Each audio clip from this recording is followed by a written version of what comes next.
প্রধান উপকরণ। সহিহ বুখারী মুসলিম শরীফে এসেছে রাসূল সাল্লাল্লাহু আলাইহি সাল্লাম বলেছেন, ইত্তালাতু ফিন নার ফারাআইতু আকসারা আহলিয়ান নিসা। আমি জাহান্নামের দিকে তাকাইলাম, দেখলাম জাহান্নামের অধিকাংশ অধিবাসী হচ্ছে নারী। আল্লাহর নবী বলেছে, আমি জাহান্নামের দিকে তাকাইলাম, দেখলাম জাহান্নামের অধিকাংশ অধিবাসী হচ্ছে নারী। সহিহ মুসলিম শরীফে এসেছে রাসূল সাল্লাল্লাহু আলাইহি সাল্লাম বলেছেন, সিনফান মিন আহলিন নার লাম আরাহুমা কাউমুন। দুই দল লোক জাহান্নামে, তাদের সাথে এখন আমার সাক্ষাৎ হয় নাই।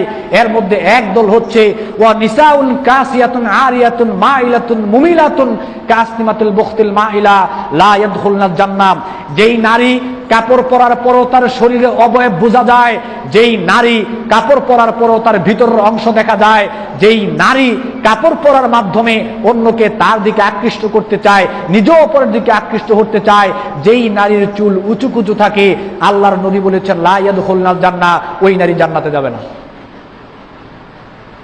মহিলারা যারা রয়েছেন, রাসূল সাল্লাল্লাহু আলাইহি ওয়াসাল্লাম বলেছেন বেপরদা নারী জান্নাতে যাবে না। হাদিস মুসলিম শরীফের। বেপরদা নারী জান্নাতে যাবে না তো যাবেই না।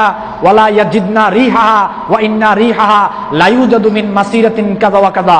বেপরদা নারী জান্নাতে যাবে না তো যাবেই না, এমনকি বেপরদা নারী জান্নাতের ঘ্রাণও পাবে না, অথচ জান্নাতের ঘ্রাণ অনেক দূর থেকে পাওয়া যায়। বেপরদা নারী যতই সালাত আদায় করুক, বেপরদা নারী যতই সিয়াম পালন করুক, বেপরদা নারী যতই তাহাজ্জুদের সালাত আদায় করুক, বেপরদা নারী যতই জুমার সালাত আদায় করুক না কেন, একজন নারী যদি সালাত আদায় না করে, নারী নিজে ক্ষতিগ্রস্ত হবে। একটা নারী যদি সিয়াম পালন না করে, নারী নিজে ক্ষতিগ্রস্ত হবে। নারী যদি ছোটখাটো ইবাদত যাই রয়েছে ওইগুলো যদি নারী না করে, নারী নিজে ক্ষতিগ্রস্ত হবে। কিন্তু পর্দা না করলে, নারী পর্দা না করার কারণে গোটা জাতি ক্ষতিগ্রস্ত হবে। এই দায়ভার নারীকে নিতে হবে। আপনি পর্দা না করার কারণে একটা যুবকের মাথা খারাপ হয়েছে, যতগুলো যুবক আপনার চেহারা দেখে, আপনার মেয়ের চেহারা দেখে খারাপ কাজে লিপ্ত হবে, ততগুলো যুবকের গুনার ভার আপনার এবং আপনার মেয়েকে নিতেই হবে। হাদিস বুখারী মুসলিমের। আল্লাহর নবী বলেছেন, ওয়া মানিফতাদা বিদআতান দালালাতান লা ইয়ারদাহুল্লাহু কানা আলাইহি মিনাল ইসমি লা ইয়ানকুসু যালিক মিন আসামিহিম শাইআ। কেউ যদি কাউকে কোনো পাপ কাজের দিকে আহ্বান করে, ওই পাপ কাজ করার কারণে সে যতটুকু গুনাহ পাইলো, আপনি কেন তাকে পাপ কাজের দিকে ডাকলেন, তার সমান সমান গুনাহ আপনার আমলনামায় লেখা হবে। বেপরদায় আপনি ঘোরাফেরা করার কারণে আপনার চেহারা দেখে, আপনার মেয়ের চেহারা দেখে যারা পাপে লিপ্ত হবে, তাদের গুনার ভাগীদার আপনার এবং আপনার মেয়েকে হতেই হবে। মুসনাদে আহমদে এসেছে রাসূল সাল্লাল্লাহু আলাইহি ওয়াসাল্লাম বলেছেন, সালাসাতুন কাদ হারামাল্লাহু আলাইহিমুল জান্নাহ মুদবিনুল খামরি ওয়াল আকওয়া দাইয়ুস আল্লাযী ইউকিরু ফি আহলিল খাবাস। তিন শ্রেণীর মানুষের জন্য জান্নাত হারাম। রাসূল সাল্লাল্লাহু আলাইহি ওয়াসাল্লাম বলেছেন, তিন শ্রেণীর মানুষের জন্য জান্নাত হারাম। তিন শ্রেণীর মানুষের জন্য জান্নাত হারাম। এক শ্রেণীর মানুষ হলো যারা সর্বদা মদ পান করে, তাদের জন্য জান্নাত হারাম। আরেক শ্রেণীর লোক হলো যেই সকল সন্তান পিতামাতার সাথে সম্পর্ক ভালো না, পিতামাতার সাথে খারাপ আচরণ করে, বেয়াদবি করে, তাদের জন্য জান্নাত হারাম। আরেক শ্রেণীর মানুষ হচ্ছে যেই পরিবারে পর্দার লেশ মাত্র নাই, স্ত্রী কোথায় যায় স্বামী খবর রাখে না, মেয়ে কোথায় যায় স্বামী খবর রাখে না, ওই পরিবারে, যেই পরিবারে পর্দা নাই, ওই পরিবারের জন্য জান্নাত হারাম।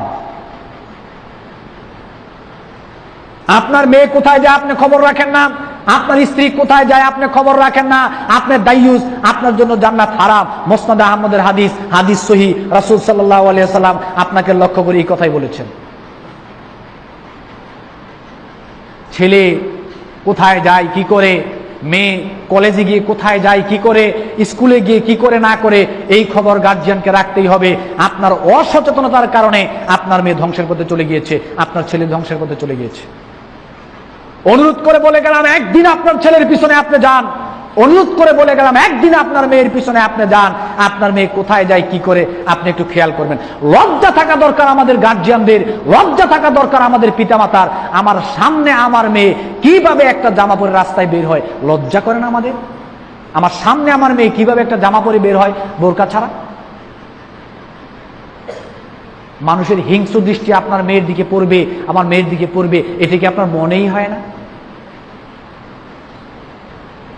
আপনার পরিবার ধ্বংসের জন্য দায়ী আপনি, আপনার ছেলে মেয়ে নষ্ট হয়ে যাচ্ছে, দায়ী আপনি। আপনার স্ত্রী নষ্ট হয়ে যাচ্ছে, দায়ী আপনি। আপনি অসচেতন, আপনাকে আজই সচেতন হতে হবে। আপনার পরিবারকে যদি কন্ট্রোল করতে চান, দুনিয়াও যদি ঠিক রাখতে চান, পরকালও যদি ঠিক রাখতে চান, আপনাকে এক্ষুনি সচেতন হতে হবে। বাধ্য করতে হবে আপনার স্ত্রীকে পর্দা করার জন্য, বাধ্য করতে হবে মেয়েকে পর্দা করার জন্য।